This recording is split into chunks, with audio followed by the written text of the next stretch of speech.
estarmos na presença do nosso Deus. Podemos estar em tantos outros lugares, meus irmãos. Poderíamos nesse momento estarmos ali na beira do rio fazendo um churrasco. Poderíamos estar ali num shopping fazendo compras, ou até mesmo visitando algumas lojas. Mas a verdade é que nada disso que nós fazemos na nossa vida secular é algo que vai preencher a nossa vida, nosso interior, o meu ser e o seu ser. E nós escolhemos o melhor lugar para nós estarmos nessa tarde, que é na presença do nosso Deus. E eu quero compartilhar com os irmãos. Nós estamos no mês missionário.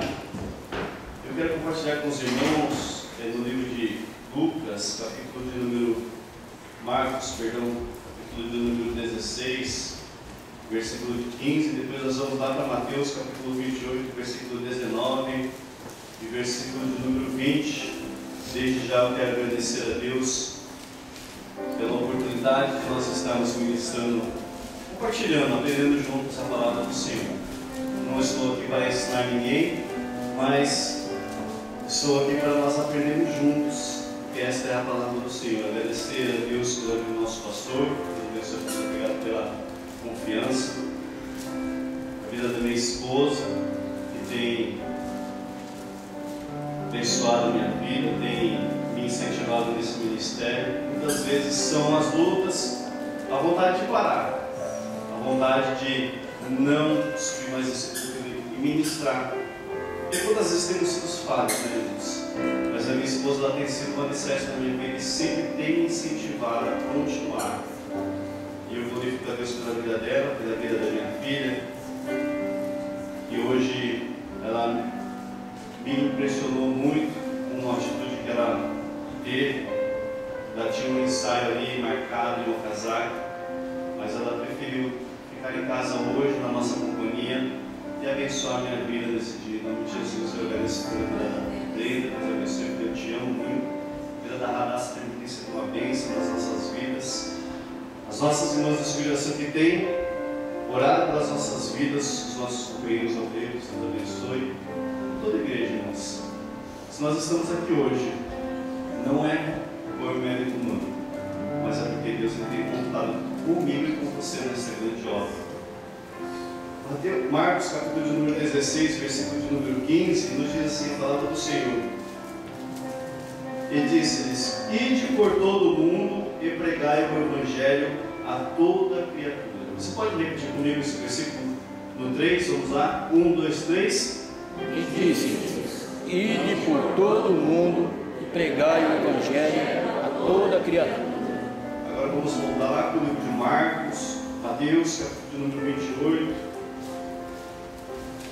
Mateus 28, versículo de número 19, versículo de número 20.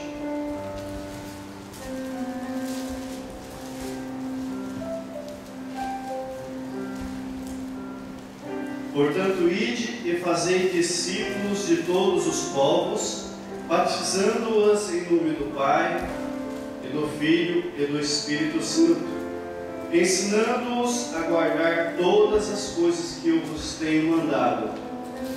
E certamente estou convosco todos os dias até a consumação do século.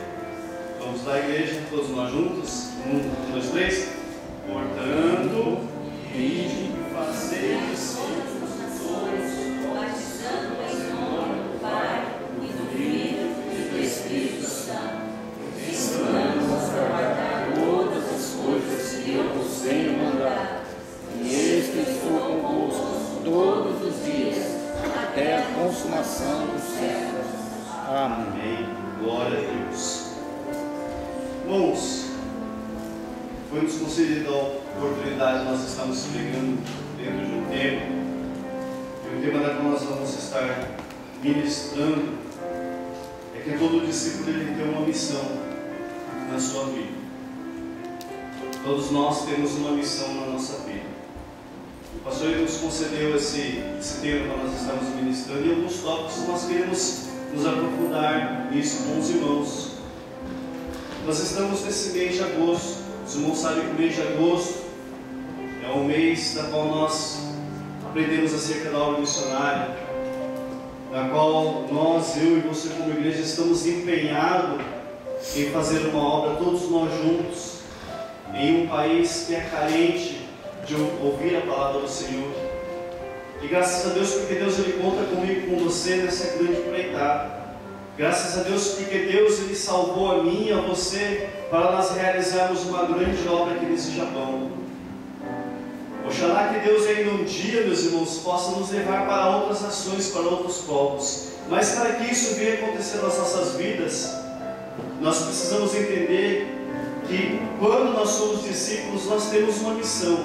E todo aquele que tem uma missão sobre os seus ombros, aquele que tem um chamado sobre a sua vida, é necessário se conscientizar e colocar em prática aquilo que nós temos a aprender, aquilo que nós estamos aprendendo. No decorrer dos 12 meses do ano, 11 meses, em um culto, dentro de 30 dias nós temos um culto, e esse culto nós tratamos de missões, aprendemos acerca do missionário, aprendemos acerca de como que nós temos que realizar a nossa missão, aquilo que Deus Ele tem confiado na minha e na tua vida. Mas em um mês, desses 12 meses, durante esse ano, que é exatamente o mês que nós estamos, é o mês nacional de missões. E nesse mês, Deus Ele conta comigo e com você, meus irmãos, para realizar essa grande obra.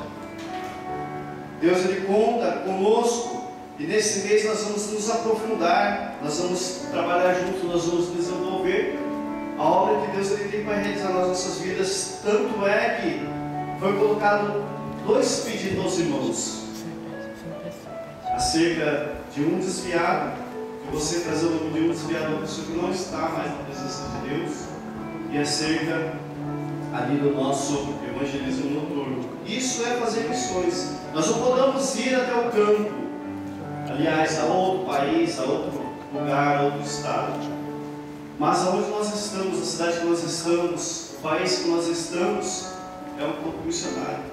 Deus Ele conta conosco, Deus Ele conta com a igreja, e Ele espera que cada um de nós venha cumprir com o seu chamado, cada um de nós venha cumprir com aquilo que Ele está colocando nas nossas mãos. E é um privilégio muito grande, meus irmãos, nós podemos trabalhar pelo nosso Deus. E o nosso Deus, meus irmãos, é um Deus vivo, é um Deus que fala conosco, é um Deus que está atento à nossa oração, é um Deus que está operando no nosso meio. Mas, meus irmãos, Deus Ele conta conosco para que nós venhamos a fazer a nossa parte. E por isso nós vemos nesses 2 versículos que Ele fala de uma forma imperativa: ide e fazei discípulos, ide e pregai em todas as nações.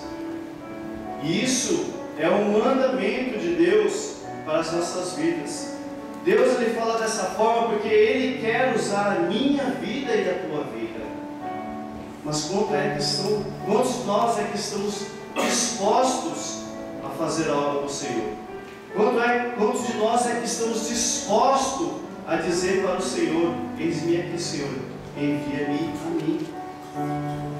Em toda a história da humanidade, meus irmãos, nós podemos ver na Bíblia Sagrada que Deus Ele tem usado homens e mulheres, mas homens e mulheres que foram humildes e se dispuseram a realizar uma obra para o Senhor.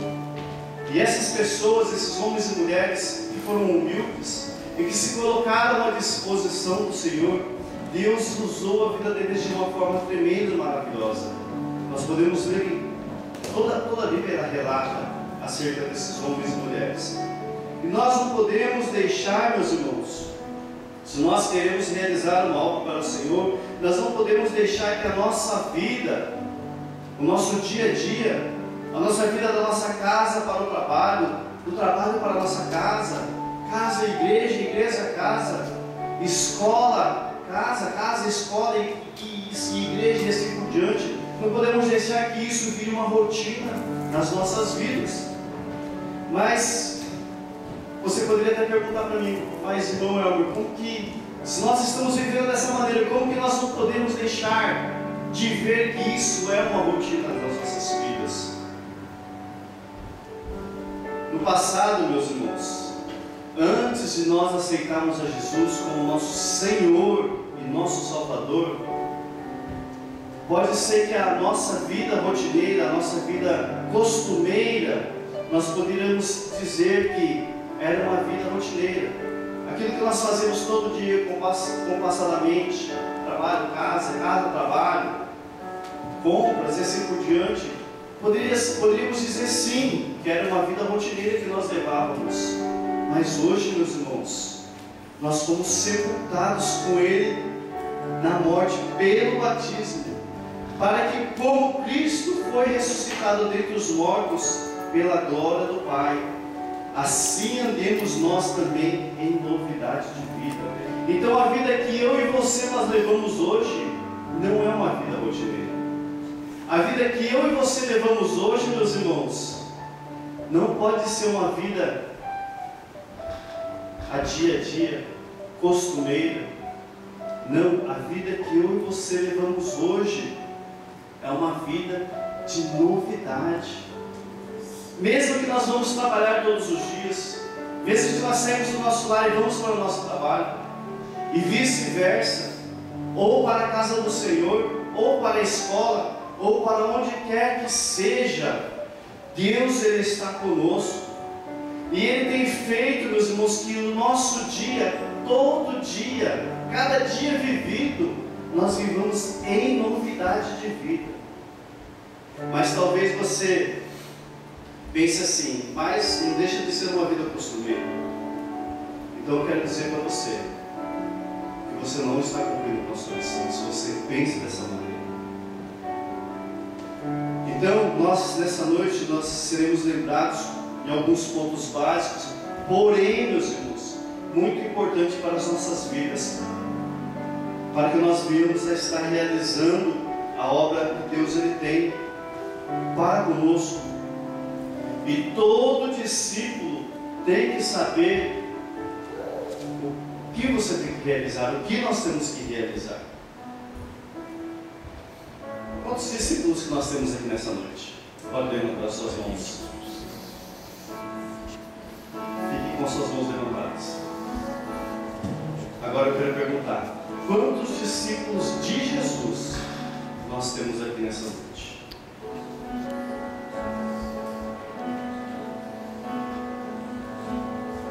Então você que levantou sua mão e disse que você é discípulo de Jesus, eu quero dizer para você que você tem uma missão para se cumprir.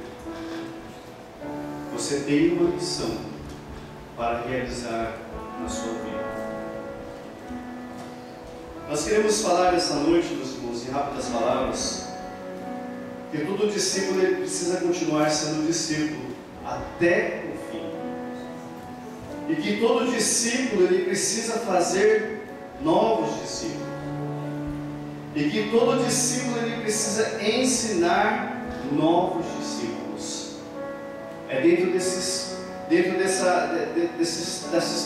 três pontos básicos que foi passado para nós, que nós queremos estar transmitindo aos irmãos nessa noite.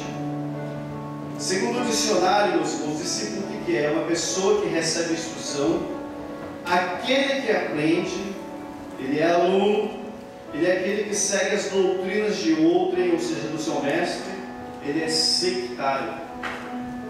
E o primeiro ponto da qual nós queremos falar com os irmãos, que todo discípulo ele precisa continuar sendo discípulo até o fim, é que ele tem que continuar aprendendo. Nós, para sermos discípulos, temos que continuar aprendendo. Nós nunca vamos saber, meus irmãos, de todas as coisas da nossa vida. Talvez você possa dizer até no seu coração que você passa por dificuldades, passa por problemas. Nós passamos por dificuldades, passamos por problemas. Muitas vezes nós estamos dispostos a fazer algo, mas daqui a pouco as dificuldades vêm, as lutas vêm, nós já não estamos mais dispostos a aprender, já não queremos mais fazer, não queremos mais realizar. Mas eu quero você abra a sua Bíblia no livro de Eclesiastes, capítulo de número 7. Eclesiastes, capítulo de número 7.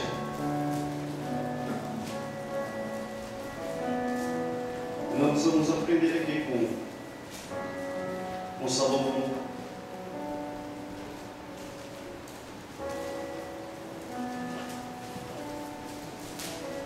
Versículo de número 23 e versículo de número 25. Tudo isso inquiri com sabedoria e disse: sabedoria adquirei, mas ela ainda estava longe de mim. Ao versículo de número 25. Assim determinei em meu coração saber, ou seja, aprender, inquirir e buscar a sabedoria e a razão, e conhecer que a perversidade é insensatez e a estultícia é loucura. Insensatez, meus irmãos, é aquele que é imprudente. Insensato é aquele que é imprudente, é aquele que é desajuizado. E nós vimos que Salomão, no decorrer do seu chamado, no decorrer do seu reinado, ele poderia ter pedido muitas coisas para o Senhor. Ele era um rei, mas no entanto ele pediu sabedoria apenas para o Senhor, para que ele pudesse aprender a fazer as coisas da maneira que agradava a Deus. E Salomão, meus irmãos, ele foi um homem sábio, mas ele queria continuar aprendendo. Ele queria continuar aprendendo porque ele entendeu que por mais que ele soubesse, mesmo assim, ele ainda não sabia de todas as coisas, mas que Deus podia revelar a ele, que Deus poderia capacitá-lo. Por isso ele pediu para o Senhor sabedoria e se dispôs a estar aprendendo, e se dispôs a estar buscando, e se dispôs ali a fazer conforme aquilo que agradava ao Senhor. Salmo de número 119, versículo de número 73 nos diz: as tuas mãos me fizeram. O salmista ele disse: as tuas mãos me fizeram e me formaram. Dá-me inteligência para aprender os teus mandamentos. Dá-me inteligência para aprender os teus mandamentos. Muitas vezes nós pedimos tanta coisa ao Senhor, mas esquecemos de pedir a base, que é a sabedoria para realizar essas coisas. Muitas vezes nós queremos tanta coisa, mas aquele que é necessário, aquele que é essencial para as nossas vidas, nós esquecemos de pedir ao Senhor. E o salmista aqui, ele precisava de sabedoria. Ele queria sabedoria para aprender o que? Os mandamentos do Senhor. Tiago, capítulo de número 1, versículo de número 5, nos diz que se você tem falta de sabedoria, nós temos que fazer o quê? Pedir ao Senhor, que Ele dá liberalmente. Se nós pedimos a Deus sabedoria para nós realizarmos, se nós pedimos a Deus sabedoria para nós estarmos aprendendo, meus irmãos, Deus é poderoso para nos dar, Deus é poderoso para nos capacitar. Mas isso só vai acontecer nas nossas vidas quando nós abrimos os nossos lábios e pedimos a Ele, que é o dono da sabedoria, é o dono do entendimento. O maior exemplo para nós continuarmos aprendendo que nós temos na Bíblia é o exemplo que Jesus ele deixou para as nossas vidas. Mateus capítulo de número 11, versículo de número 29, nos diz assim: tomai sobre vós o meu jugo. Jesus ele disse ali: tomai sobre vós o meu jugo e aprendei de mim, porque sou manso e humilde de coração, e encontrareis descanso para as vossas almas. Glória a Deus. Tomai sobre vós o meu jugo e aprendei de mim. Então todo discípulo ele tem que continuar a aprender. E a melhor pessoa para nós nos espelharmos está aqui na palavra do Senhor, que é o nosso Jesus. Aleluia. E ele diz que o jugo dele é suave. E ele diz para nós que nós temos que aprender com ele. Por quê? Porque ele é manso. Porque ele é humilde de coração. Você por acaso alguma vez já ouviu dizer alguém que quer ser discípulo de alguém que ele não é manso? De alguém que é grosseiro? De alguém que é incompreensível? De alguém que é brilhante? Talvez lá no mundo você possa encontrar pessoas assim. Mas aqui dentro da igreja não. Aqui dentro da igreja nós temos que procurar ser como Jesus, ter Ele como nosso mestre, fazer como Ele fez, aprender como Ele tem nos ensinado a ser mansos e a ser humilde e humilde de coração. E todo aquele que é manso e humilde de coração encontra descanso para a vossa alma. Mas aquele que está lá fora, aquele que não é manso, aquele que não é humilde, ele não vai encontrar descanso para a sua alma, somente tribulação vai estar sobre a vida dele. E eu sei que você não quer isso na sua vida, nem eu desejo isso pela minha vida. Por isso, nós temos que aprender com o Senhor. O discípulo ele tem que aprender, ele tem que estar no ato contínuo, aprendendo com o Senhor. E nós temos que continuar servindo também. Quando nós aceitamos a Cristo como nosso Salvador, primeiro amor, você recebe aquele primeiro amor na sua vida. Quando nós aceitamos a Jesus como nosso Senhor e Salvador das nossas vidas, você é impactado por aquele amor. O pastor às vezes ele não precisa nem pedir, você já estava fazendo. O pastor ele nem precisa citar o seu nome. Quando ele olha, você já está exercendo. Mas no decorrer da nossa caminhada, eu digo isso por mim mesmo, meus irmãos, não estou apontando ninguém aqui, porque talvez eu seja o maior dos que estão aqui no nosso meio, que muitas vezes falham. E no decorrer da nossa caminhada, nós esquecemos que nós somos servos. Nós esquecemos daquele primeiro amor que nós recebemos quando nós aceitamos a Jesus como nosso Salvador e fazíamos as coisas com alegria no nosso coração, mesmo até sem o pastor pedir.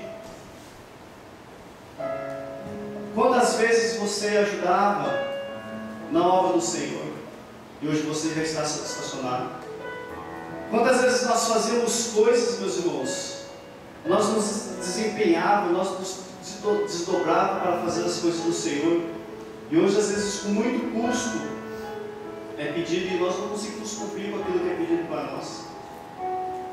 É que nós estamos deixando de servir, é que nós não estamos cumprindo mais com o nosso chamado.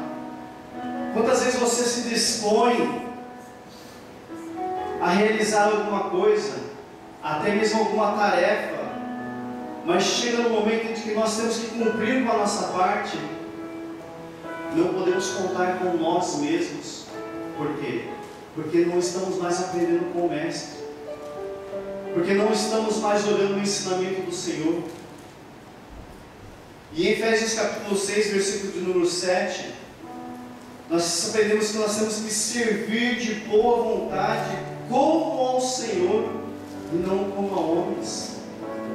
Quando você se dispõe, quando nós nos dispomos em fazer algo para Deus, meus irmãos, não é para o homem, não é para o pastor. Quando é feito reuniões de obreiros, é colocado algo para você. Você vai cuidar dessa área, você vai cuidar dessa área, você dessa área, você dessa área, amém? Está de jogo para você, está bom para você assim? Não, amém, vamos fazer. Mas chega na hora de nós cumprirmos, meus irmãos, nós não conseguimos exercer com o nosso papel, porque nós estamos deixando de ser discípulos. Não estamos mais olhando para o nosso mestre, não estamos mais olhando para o nosso ensinador. caímos no erro de não servir mais quando esperamos algo em troca. Às vezes você está esperando algo em troca, às vezes eu estou esperando algo em troca, e não é isso que Deus espera de nós, meus irmãos. Ele espera um coração voluntário, aquele que pode fazer a obra dele com amor e com carinho. Quando Deus ele vê isso nas nossas vidas, Deus ele enxerga que pode contar com você e comigo. Aleluia. Deus ele enxerga que pode contar conosco. 2 Timóteo, capítulo de número 2, versículo de número 3 e o versículo de número 4. O apóstolo Paulo ele diz ali para Timóteo: sofre, pois, comigo as aflições como um bom soldado de Cristo Jesus. E nenhum soldado em serviço se embaraça com o negócio desta vida, a fim de agradar aquele. E nenhum soldado em serviço se embaraça com o negócio desta vida. Sabe por que ele não se embaraça? A fim de agradar aquele que o alistou para a guerra. Ele está instruindo Timóteo: nós vamos passar por momentos de dificuldades. Timóteo, nós vamos passar por momentos de aflições. Timóteo, nós vamos passar por momentos de adversidades. Timóteo, nós vamos passar por momentos em que nós vamos olhar e não vamos desejar mais. Timóteo, nós vamos passar por momentos em que a aflição vai ser tão grande nas nossas vidas que nós não vamos querer mais realizar. Mas olha, Timóteo, saiba de uma coisa: aquele que nos alistou para a guerra, é Ele que nós temos a agradar. Não é o homem, Timóteo, não é a mim, não são as pessoas, mas é a Deus. Aleluia. É a Ele que nós servimos. É por causa dele que nós estamos aqui. É por causa dele que um dia nós levantamos as nossas mãos e dissemos: eis-nos aqui, Senhor, conte conosco. É por causa dele que hoje nós estamos aqui como presbítero. É por causa deles que você está aqui hoje como diácono, como cooperador, como auxiliar. É por causa dele, meus irmãos. Não é por causa do pastor, não é por causa de um homem, mas é porque você se alistou. E se você se alistou, você tem que cumprir com o seu ministério. Se eu me alistei, eu tenho que cumprir com o meu ministério. Porque o Senhor nos diz que digno é o rei do seu salário. Se você está realizando a obra do Senhor com amor e com carinho, continue então fazendo a obra do Senhor com amor e com carinho. Mas se você estacionou, se você parou, olhe para essa palavra nessa noite que Deus aqui falado conosco. Deus ele tem uma obra para realizar na sua vida, que é discípulo. Deus ele tem uma missão para realizar nas nossas vidas. Nós temos que continuar servindo e fazer de coração. Colossenses capítulo de número 3, versículo de número 24, versículo de número 25. E tudo que fizerdes, fazei de todo o coração, como ao Senhor e não aos homens, sabendo que recebereis do Senhor a recompensa da herança. É a Cristo, o Senhor, que servis. Você não está aqui, meus irmãos, para servir ao homem, mas você está aqui para servir a Cristo.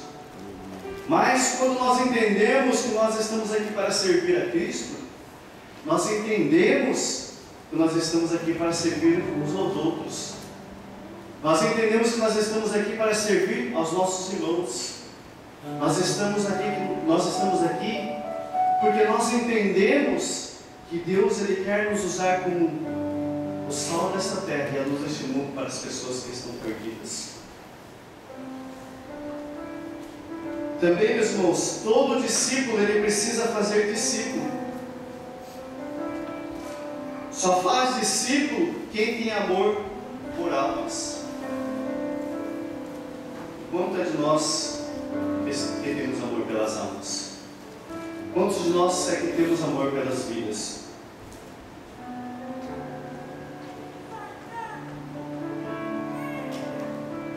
O amor, ele é o e nos aproximar, a proteger ou a conservar a pessoa pela qual se sente afeição. O amor é um sentimento intenso entre duas pessoas. O amor é uma ligação afetiva com outra. O amor é uma disposição de querer fazer o bem. E Deus, meus irmãos, Ele demonstrou o seu amor para nós nessas vidas. Quando lá em João 3,16 Ele deu a vida do seu filho, do seu unigênito, daquilo que Ele tinha de mais precioso. Essa foi a demonstração do amor de Deus para comigo e com você, porque nós estávamos separados. Nós estávamos destituídos da glória de Deus. Não fazíamos mais parte. Mas Deus demonstrou o seu amor, dando a vida do seu Filho para padecer por nós. E Jesus, Ele demonstrou o seu amor pelas nossas vidas, entregando a sua própria vida ali na cruz do Calvário. Aquilo que estava preparado para mim e você, porque os nossos pecados nos condenavam a perecer naquela cruz. Mas Jesus, em forma de amor, Ele se fez pecador por nós e entregou a sua vida lá naquela cruz. E Ele demonstrou o amor que Ele tem pelas nossas vidas, porque nós temos uma alma. E nós, como podemos demonstrar o nosso amor pelas almas? Como nós podemos demonstrar o nosso amor pelas pessoas? Como nós podemos demonstrar o nosso amor ali no nosso trabalho? Ali onde você trabalha, ali onde você mora, ali para aquelas pessoas deste mundo, da onde nós vivíamos. Mas graças a Deus hoje nós somos resgatados. Nós fomos resgatados. Glória a Deus. Para sermos discípulos. E o discípulo, ele quer fazer novos discípulos. Como que nós podemos demonstrar esse amor? Sendo justo. Provérbios capítulo de número 10, versículo de número 11. A boca do justo é manancial de vida. Olha, irmãos, que versículo lindo. A boca do justo é manancial, é fonte de vida. A boca do injusto, meus irmãos, vai levar as pessoas para as trevas. A boca do injusto vai levar as pessoas a perecerem. Mas a boca daquele que é justo, a palavra do Senhor nos diz que ele é um manancial de vida. Então nós podemos demonstrar o nosso amor pelas almas quando nós somos justos. E quando nós amamos aqueles que ainda não foram alcançados. Deuteronômio capítulo de número 10, versículo de número 19, a palavra do Senhor nos diz assim: amai o estrangeiro, pois fostes estrangeiros na terra do Egito. Os irmãos sabem que essa passagem fala acerca da segunda tábua da lei, quando Deus ali dá a Moisés as suas leis, e ele fala acerca da obediência. E ele diz aqui nesse versículo: amai o estrangeiro, porque você foi estrangeiro lá no Egito. Todos nós somos estrangeiros, meus irmãos, lá no mundo. Mas Jesus nos amou, mas o Senhor nos amou. E da mesma forma, meus irmãos, nós temos que amar as pessoas. Nós temos que demonstrar o nosso amor pelas almas. Porque aquele que é discípulo,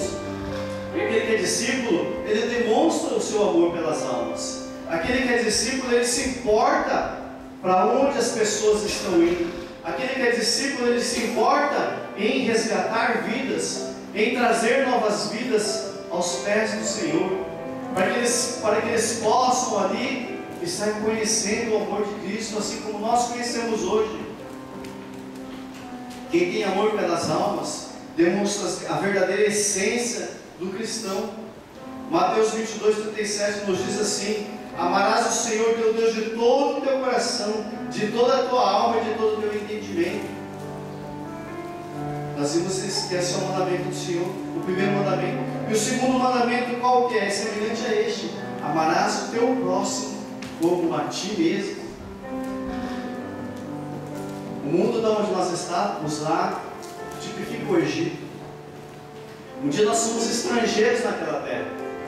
Um dia nós somos estrangeiros no mundo. Mas nós somos amados pelo Senhor. Aleluia, Jesus. E o Senhor estendeu as suas mãos e nos resgatou. Nos colocou hoje sentado entre os príncipes da tua casa. Nós fomos eleitos como sacerdócio real, nação santa, povo de propriedade exclusiva de Deus, a fim do que? Anunciarmos as virtudes daquele que nos chamou, daquele que nos tirou das trevas e nos colocou na maravilhosa luz. É de lá que nós viemos. E nós temos que demonstrar o nosso amor para essas pessoas. Por isso, meus irmãos, o mês de agosto é mês de conscientização missionária. Conscientização missionária não é somente missões lá no Afeganistão, lá no Peru, lá na Índia, lá não, meus irmãos. É essas portas lá fora. É onde as pessoas estão padecendo sem Cristo, sem a salvação. E o mandamento de Jesus é que amemos uns aos outros como Ele nos amou. E Ele ainda disse: ninguém demonstra maior amor do que este, de dar a sua própria vida pelos amigos. Sabe o que Jesus ainda disse? Vós sois meus amigos, se fizerdes o que eu vos mando. Veja que importante, meus irmãos, de nós atentarmos com essa palavra.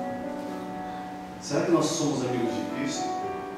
Será que nós somos amigos de Jesus? Para ser amigo de Jesus, nós temos que estar realizando aquilo que Ele está mandando.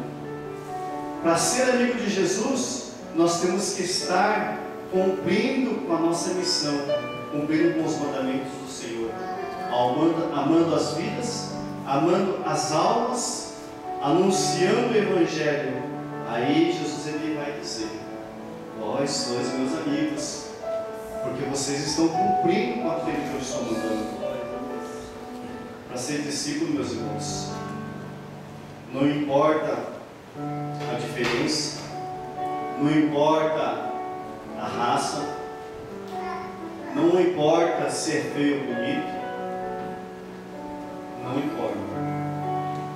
Para ser discípulo, meus irmãos, tem que amar. Tem que amar.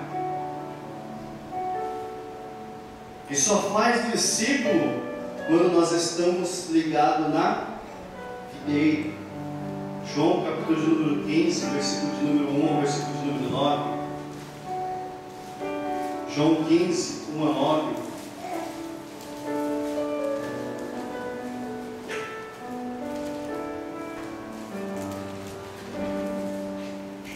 Só faz discípulo quem está ligado na videira.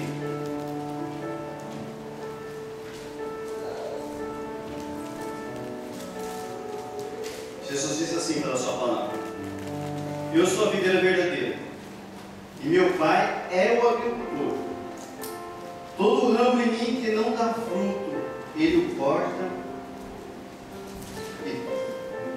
e todo ramo que produz fruto, Ele poda, para que produza mais fruto ainda.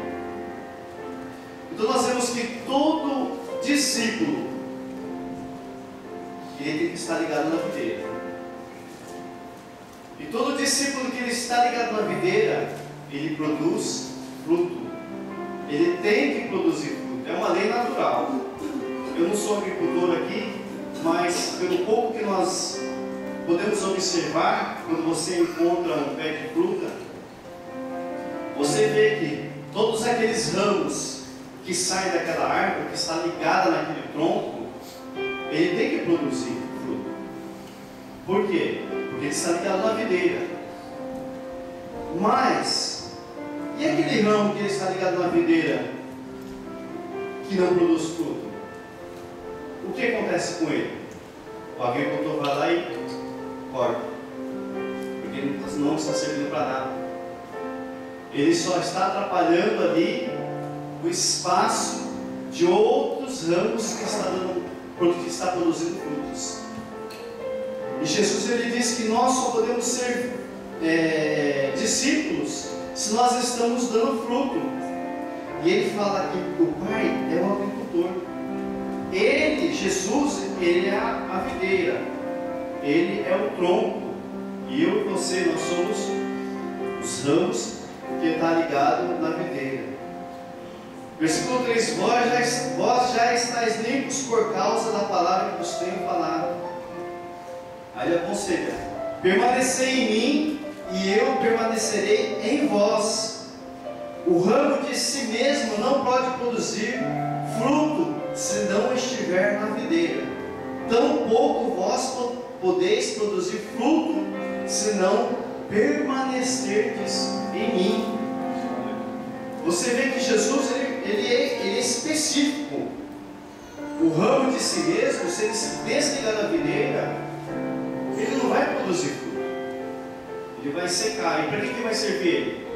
Nada mais do que para lançar no fogo sem queimar.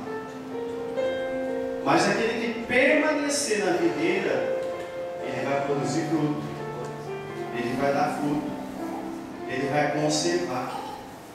E ele fala: eu sou a videira, vós os ramos. Se alguém permanece em mim e eu nele, esse dá muito fruto. Sem mim nada podeis fazer. Se alguém não permanecer em mim, será lançado fora como ramo e secará. Tais ramos são apanhados, lançados no fogo e se queimam. Agora abra sua Bíblia lá no livro de Hebreus, capítulo número 6, versículo número 8, se você puder.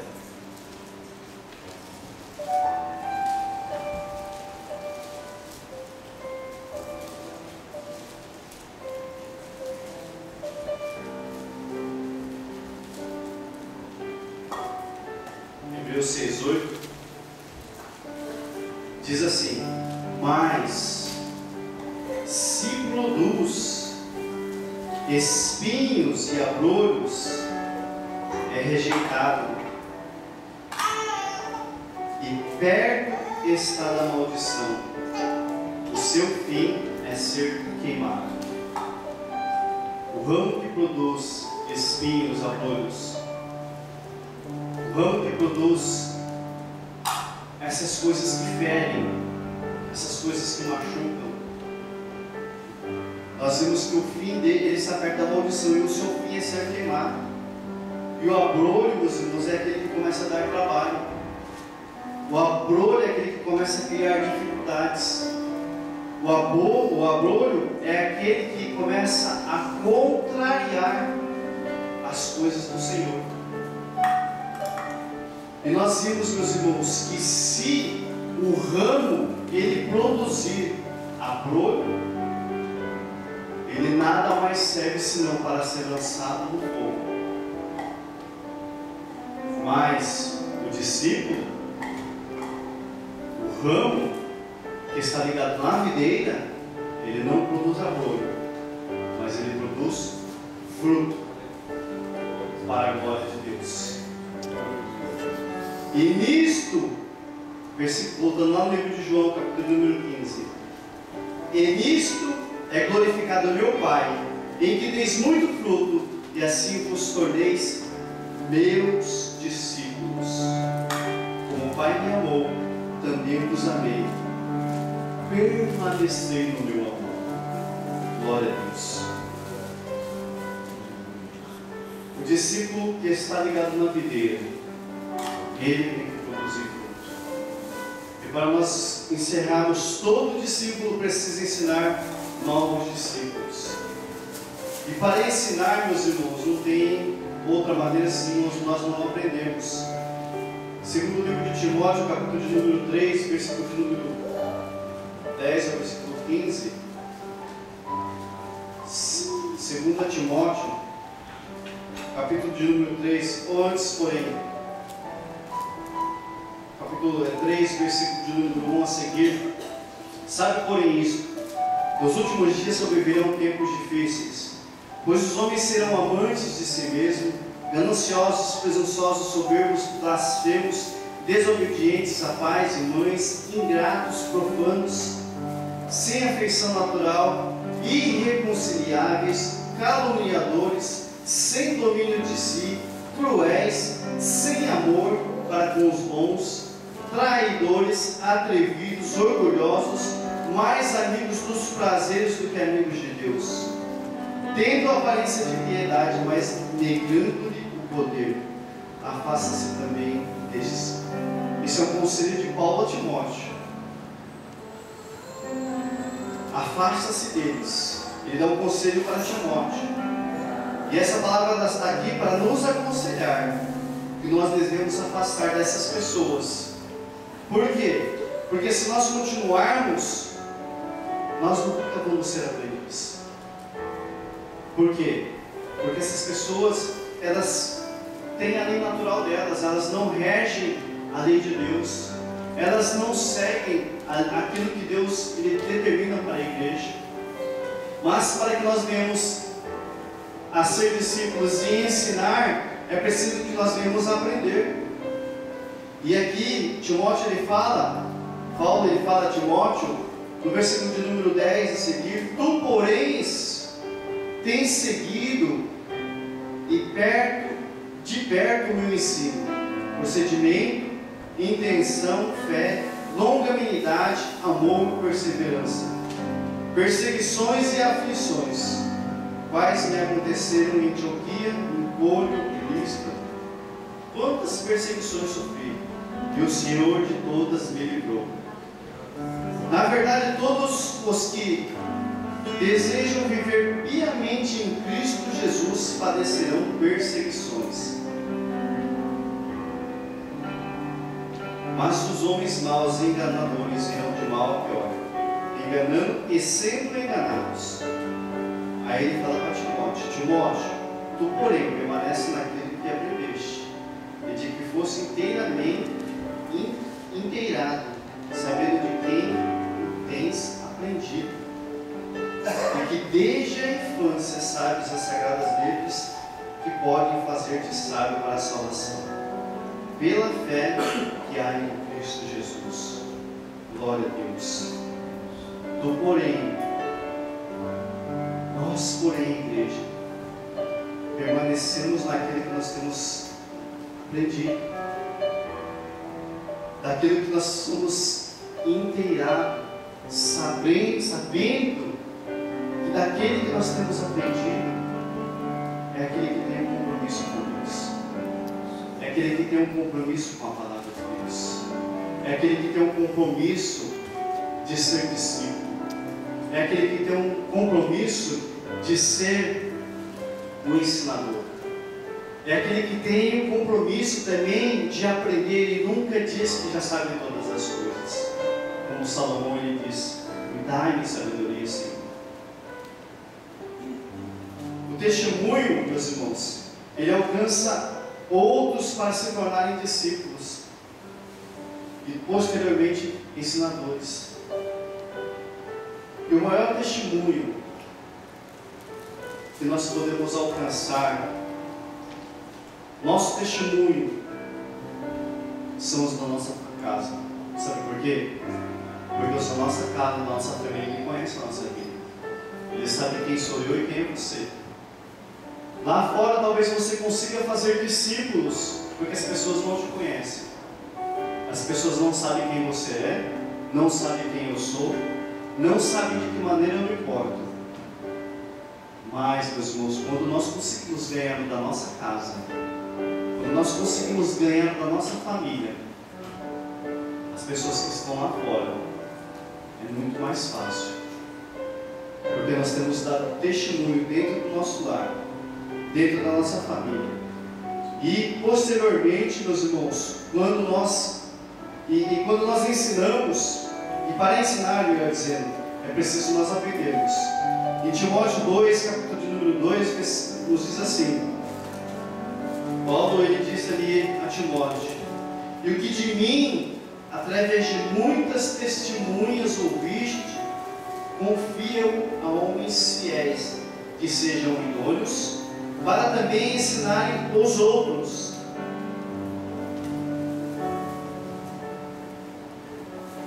Sofre, pois comigo as aflições, como bom soldado de Cristo Jesus.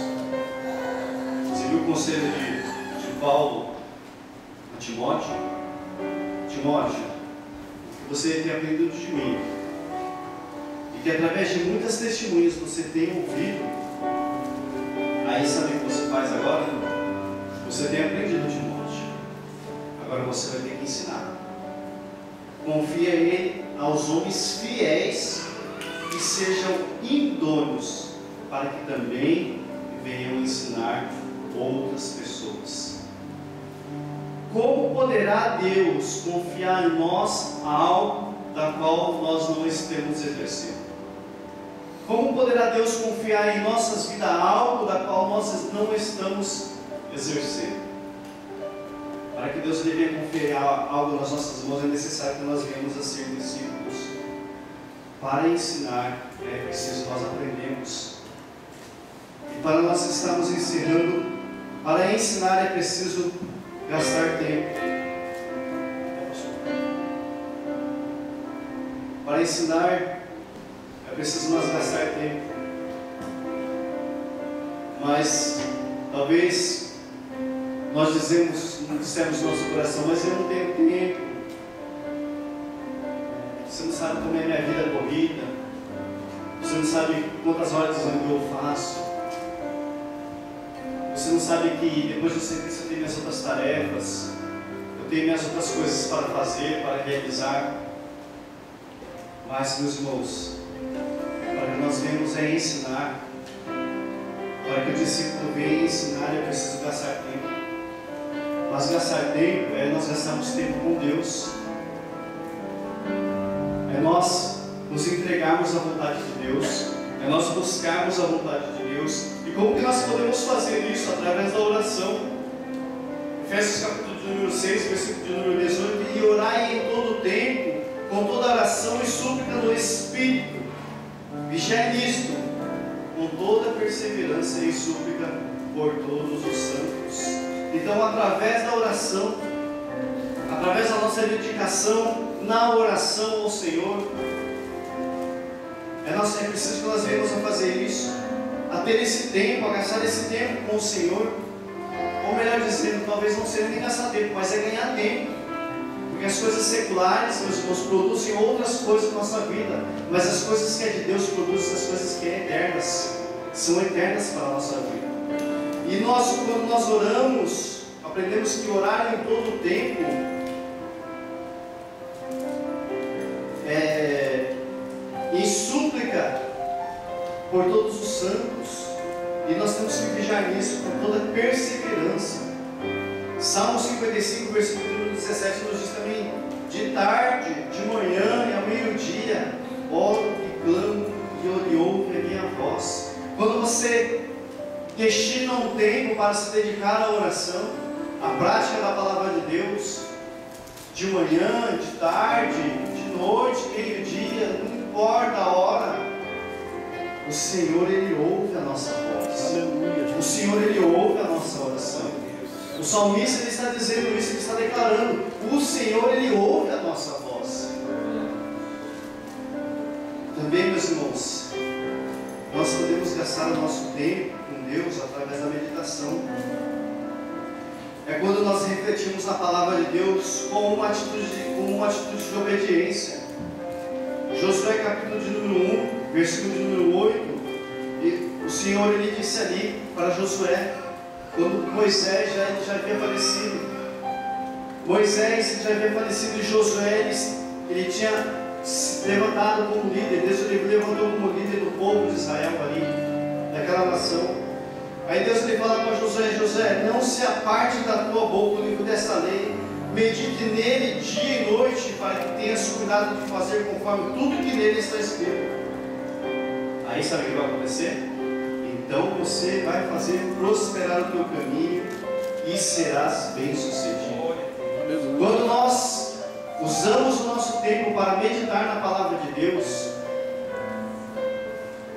Nós vamos estar fazendo novos discípulos quando nós abrimos as nossas bocas, porque a boca fala daquilo que o coração está cheio. E quando nós meditamos, quando nós nos apartamos de meditar no livro da lei, de dia, de noite, e temos cuidado de fazer conforme tudo está escrito, meus irmãos, na Bíblia Sagrada, nós vamos prosperar no nosso caminho, na nossa caminhada com o Senhor.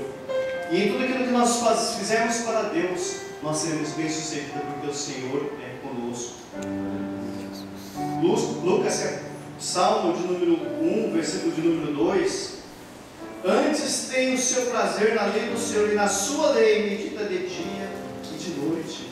O nosso prazer não pode estar nas coisas seculares. O nosso prazer não pode estar, meus irmãos, no nosso trabalho.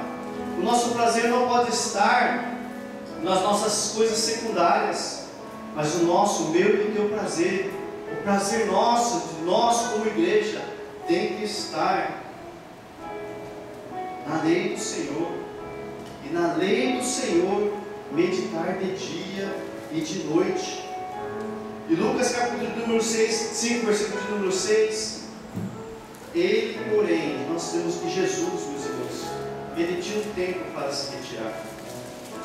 Ele, porém, se retirava para lugares desertos e orava. Olha o exemplo que Jesus deixa para as nossas vidas.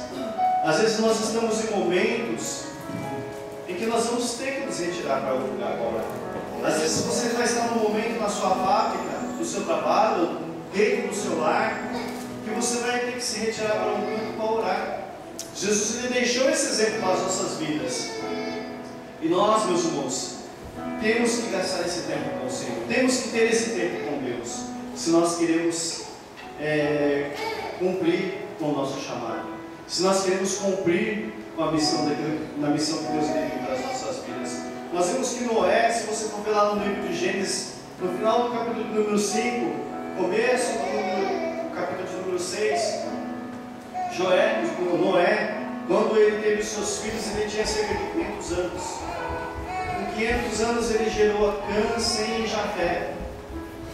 E com 600 anos, Deus ele chamou ele para que ele viesse construir a arca, porque o mundo estava corrompido, estava indo de mal a pior.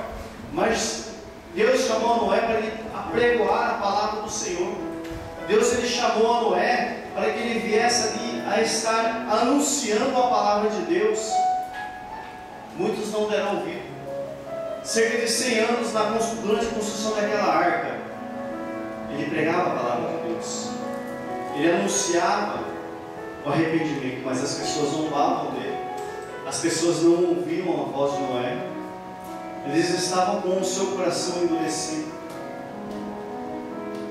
Mas, meus irmãos, a verdade é que depois de 100 anos, cerca de 100 anos, o dilúvio veio. Mas Noé, meus irmãos, ele conseguiu fazer discípulos, os da sua casa. Aleluia. O povo não ouviu, o povo não deu crédito. Os filhos de Noé não ouviram quando Deus falou com Noé, mas os filhos de Noé ouviram a voz do seu pai. Aleluia. E eles se tornaram discípulos. Então é necessário, se nós queremos fazer discípulos, se nós queremos cumprir com a nossa missão, é necessário nós termos um tempo com o nosso Deus, anunciando a sua palavra. Nós vamos colocar de pé em nome de Jesus. Se você puder.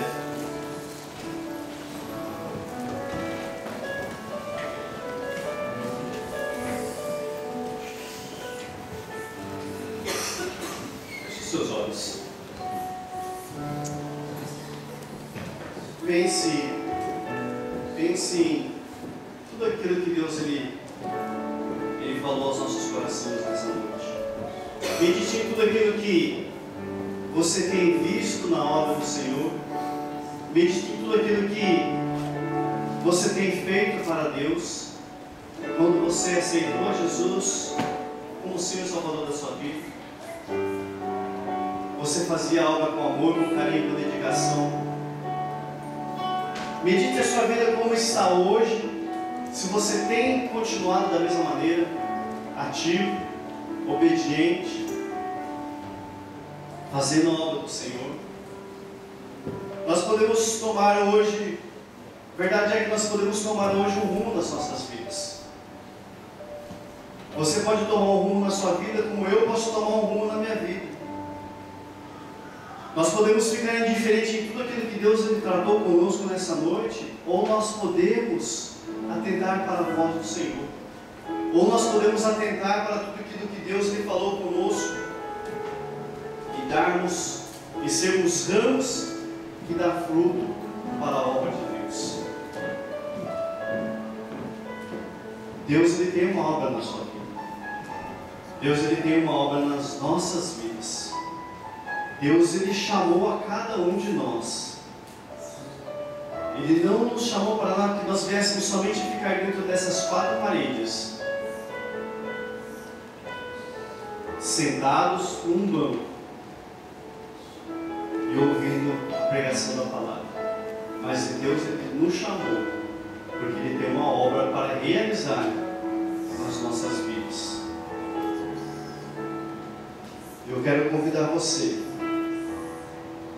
se você que ouviu a voz de Deus, se você compreendeu a voz de Deus, e você sabe, você está incomodado, que você tem uma missão para realizar, mas você está estacionado, se nós estamos estacionados, eu quero convidar você, nós queremos orar pela sua vida hoje, eu quero convidar o grupo de louvor aqui à frente. Quero convidar você, mas se tudo aquilo que você ouviu nessa noite foi indiferente para você, não fique onde você está. Mas se você quer uma mudança